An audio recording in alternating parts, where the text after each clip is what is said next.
Okay Gayatri, congratulations. మంచి good news తో వచ్చినావు. సో ట్రాన్స్ఫర్ అయ్యి 2 weeks అయింది, నిన్న రిజల్ట్ వచ్చింది, మంచి వాల్యూ వచ్చింది. సో ఇంకా ఇప్పుడే మనకి సింగిల్ ట్విన్స్ అవన్నీ తెలియదు. మీరు నెక్స్ట్ క్వశ్చన్ అదే అడుగుతారు, అందుకని ముందే చెప్తున్నా.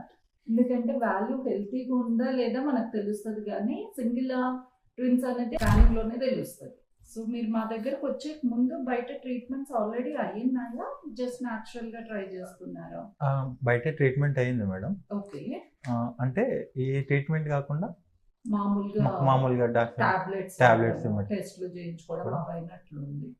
మీరే ఐ థింక్ డైరెక్ట్ గా వెళ్ళిపోదాం మేడం ఐవీఎఫ్ అని అడిగినట్లున్నారు, అంతేనా? అంటే ట్రై చేద్దాం అనుకున్నాం మేడం. ఐయుఐ మళ్ళీ చేద్దాం అనుకున్నాం, కానీ మళ్ళీ రిజల్ట్ తక్కువ ఉన్నందుకు ఐవీఎఫ్. సో ఎలా ఉంది? 3 years అయింది కదా మ్యారేజ్ అయ్యి.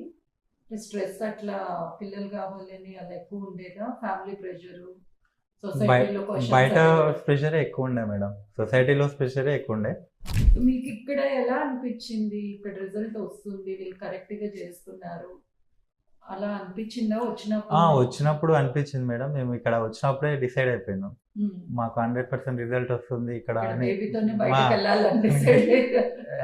అందరూ రిసీవింగ్ కానీ స్టాఫ్ ఎక్స్ప్లెనేషన్ అంతా బాగానే ఉంది మేడం, అందరూ గుడ్.